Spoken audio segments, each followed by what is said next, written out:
दोस्तों नमस्कार, जय Shri Ram. Welcome back to our own channel Deepak fertilizer and petrochemicals corporation limited, जो कि केमिकल सेक्टर की एक दिग्गज कंपनी है, की तरफ से लेटेस्ट मीडिया अनाउंसमेंट। आइए फटाफट हम उसको स्टडी कर लेते हैं।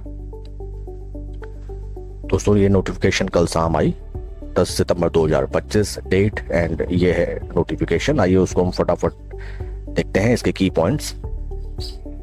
We wish to inform you that the company has entered into following agreement। तो कंपनी ने एग्रीमेंट इंटर किया है। Share subscription and shareholder agreement SSA with Sunsure energy private limited and Murali solar energy private limited for an investment of 4.78 crores in one or more tranches for subscription of minimum 26% of other captive users of equity share capital of MSEPL for the purpose of solar power captive consumption as per the provisions of Electricity Act 2003। तो दोस्तों दीपक fertilisers ने SSA agreement sign किया है दो कंपनियों के साथ, जिनका नाम है सनश्योर एनर्जी प्राइवेट लिमिटेड और मुरली सोलर एनर्जी प्राइवेट लिमिटेड। इस एग्रीमेट के अनुसार दीपक फर्टिलाइजर 26% इक्विटी कैपिटल परचेज करेगी, बाय कर लेगी मुरली सोलर एनर्जी प्राइवेट लिमिटेड की। तो 26% का ओनरशिप दीपक फर्टिलाइजर का हो जाएगा इन कंपनीज में।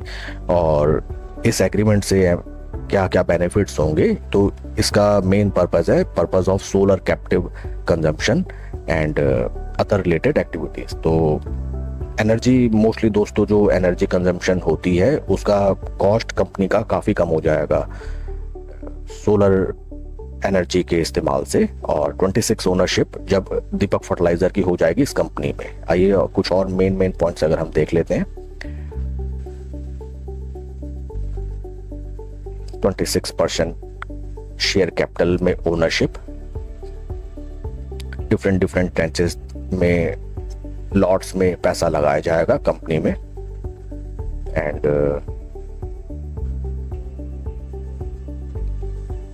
कुल मिला के एक बढ़िया स्ट्रेटजी है कंपनी की कि फ्यूचर कोर्स ऑफ एक्शन में कॉस्ट एक्सपेंसिव जो भी कंपनी के होते हैं रिगार्डिंग एनर्जी वो कम होती हुई हमें नजर आएंगी।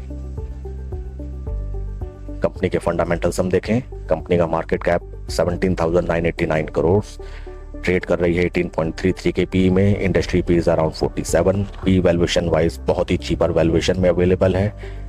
शेयर होल्डिंग देखें, प्रमोटर शेयर होल्डिंग 45.63, जो काफ़ी टाइम से कोई उसमें बदलाव नहीं। FIIs की शेयर होल्डिंग 10.73 से बढ़ के 11.25 जून क्वार्टर में। एंड DIIs की शेयर होल्डिंग भी 11.33 से 12.26 बढ़ती हुई। तो दोस्तों FII DIIs लगातार इसमें अपनी पोजीशन बढ़ा रहे हैं जून क्वार्टर में। And number of retail share holders जो 1,93,000 थे वो भी बढ़ के 2,08,000।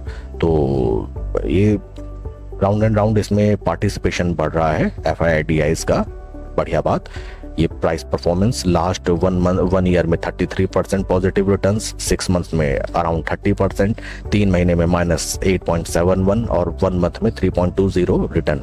Indicators RSI 21 days -0.05 and RS55 is 0.08। तो अभी स्टॉक बुलिश मोमेंटम में नहीं आया है, बट ज़्यादा नेगेटिव मोमेंटम में भी नहीं है।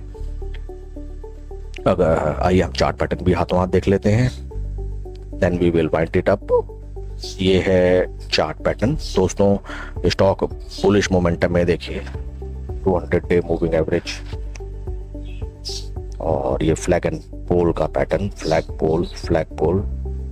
तो अगर यहाँ से स्टॉक अपने 220 एंड 50 डे मूविंग एवरेज को क्रॉस करके अगर ऊपर चलने लगता है, यहाँ पे हम अपनी पोजीशन बना सकते हैं। अगर ऑलरेडी किसी की पोजीशन है और इस गिरावट में अगर नहीं निकले हैं तो यहाँ पे अब निकलना नहीं बनता। स्टॉक अपने एक important support level that is near about 200 day moving average पे ऑलरेडी ट्रेड कर रहा है। फ्लैग एंड पोल का अगर यहाँ से ब्रेकआउट होता है तो वंस अगेन जितनी रैली हमें यहाँ देखने के लिए मिली थी, दिस इज अराउंड 85%। तो it is also possible that यहाँ से अगर हमें एक फर्दर रैली देखने के लिए मिले तो नियर अबाउट 80% तो नहीं, लेकिन अगर फिर भी हमें 25 to 30% अगर हमें मिल जाते हैं तो that will be very nice. And RSI is also eight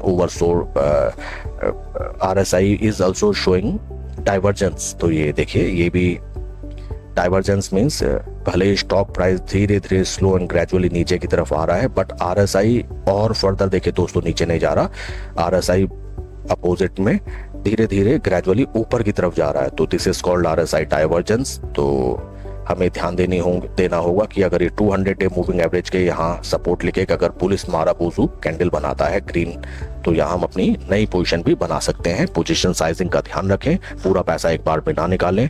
position इस हिसाब से बनाएं कि अगर स्टॉक नीचे आता है, मार्केट नीचे आता है, तो हम अपनी पोजीशन साइज को अपनी पोजीशन को हम मैनेज कर सकें। दोस्तों, कोई भी इन्वेस्टमेंट डिसीजन लेने से पहले अपने फाइनेंशियल एडवाइजर की सलाह आप जरूर लें। Please like and subscribe my channel. Thank you friends.